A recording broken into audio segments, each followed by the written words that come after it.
করোনার একটা প্রভাব আমরা দেখতে পাচ্ছি। 19 জন করোনা রোগী শনাক্ত হয়েছে এবং প্রতিনিয়ত এগুলো বাড়ছে।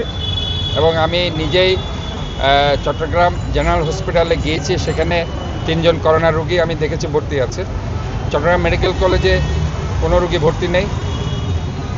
তবে আমি আশাবাদী এই জন্য, চট্টগ্রাম মেডিকেল কলেজের 50 বেডের একটা করোনা সেন্টার রেডি আছে এবং এখানে জেনারেল হসপিটালও প্রায় এই ধরনের 35 থেকে 40 বেডের একটা সেন্টার তারা রেডি করে রেখেছে।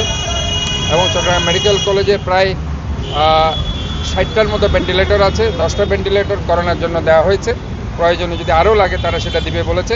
39টা হাই ফ্লো অক্সিজেন ক্যানুলা তাদের রেডি আছে চট্টগ্রাম মেডিকেল কলেজে, এবং তাদের অক্সিজেন কনসেন্ট্রেটর আছে এবং তাদের সেন্ট্রাল অক্সিজেন চ্যানেল আছে, অ্যাজ ওয়েল এস তাদের অক্সিজেন যে বাইপাইপ মেশিনগুলো আছে সেগুলো তাদের পর্যাপ্ত আছে। অর্থাৎ একটা করোনার চিকিৎসার জন্য যেগুলো দরকার সব কিছু তাদের কাছে আছে। আমার এই যে ভালো লেগেছে, তারা অয়েল ইকুইপড আছে। আর জেনারেল হসপিটালে আপনারা ইতিমধ্যে আপনারা রিপোর্ট করেছেন একটা মাত্র ভেন্টিলেটর ছিল। আজকে ঢাকা থেকে বায়োমেডিক্যাল ইঞ্জিনিয়ার এসেছেন, তিনটা ভেন্টিলেটর আজকে ঠিক করেছে।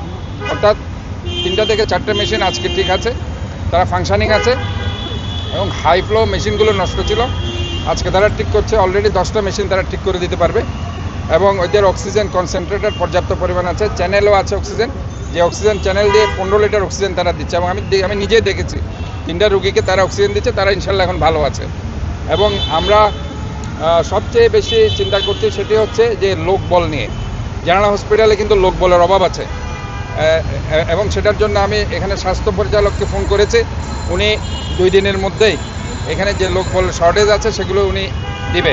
তবে কনসালটেন্ট যেটা মেডিসিন কনসালটেন্টের ব্যাপারে সেটা চট্টগ্রাম এরা পারবে না, এটা সরাসরি মিনিস্ট্রিতে আমি কথা বলছি।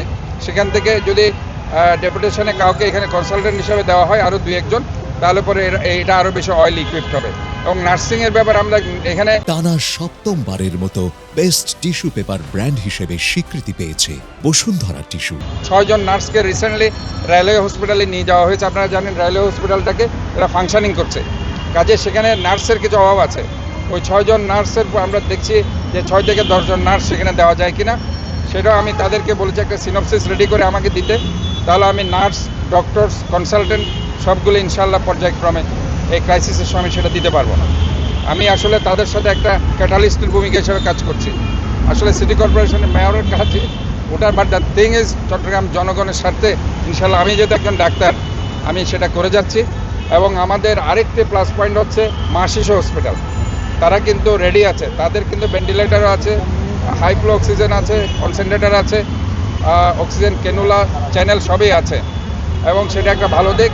এবং আমরা RT-PCR কথা বলছি অথবা অ্যান্টিজেন টেস্টের, র্যাপিড অ্যান্টিজেন টেস্টের কথা বলছি। এই পরীক্ষাগুলো কিন্তু এখন মোটামুটিভাবে কিটগুলো রেডি আছে। আমি জেনারেল হসপিটাল দেখেছি কিটগুলো রেডি আছে, মেডিকেল কলেজও কিটগুলো রেডি আছে।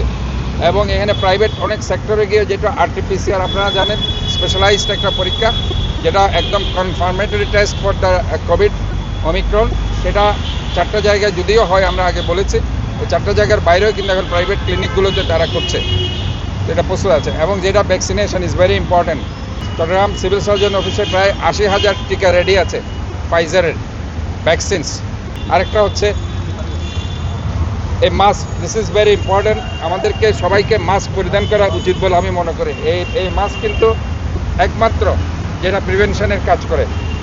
আমরা সবাইকে উদ্বুদ্ধ করব সব জায়গায় মাস্ক পরিধান করার জন্য, কারণ এই মাস্ক পরিধান করলে এটা যেহেতু আপনারা জানেন ছোঁয়াচে রোগ, কাজে এটা আমাদেরকে অবশ্যই এই সতর্কতা অবলম্বন করতে হবে। এবং আমাদের যে গ্লাভসগুলো আছে, হ্যান্ড স্যানিটাইজার, আমি প্রত্যেকটা ফার্মেসিতে গিয়েছি, আপনি দেখেছেন সব জায়গায় আমি বলেছি যে একটা খুচরা মাস্কের দাম 3 টাকার বেশি যাতে না হয়। অনেক জায়গায় 5 টাকা করে বিক্রি করছে, তাদেরকে আপনারা আইনের আওতায় আনার জন্য রিপোর্টিং করবেন। আমরা ওইগুলোকে শাস্তির আওতায় আনবো। আমাদের যে ম্যাজিস্ট্রেট আছে, ম্যাজিস্ট্রেটকেও আমি, জেলা প্রশাসককেও বলছি, আমাদেরও আছে অন্যান্য সংস্থার, এরা ঘুরতে থাকবে যাতে করে কোনো ধরনের দাম তারা না বাড়ায়। এখানে কিছু অসাধু ব্যবসায়ী এই সময় আসলে অতিরিক্ত মুনাফার জন্য এটা করে থাকে। এটা বাংলাদেশে আমি বিভিন্ন জায়গায়, এই যে চট্টগ্রাম সহ সারা বাংলাদেশে এটা হয়ে থাকে। এই ব্যাপারে আমরা সতর্ক আছি।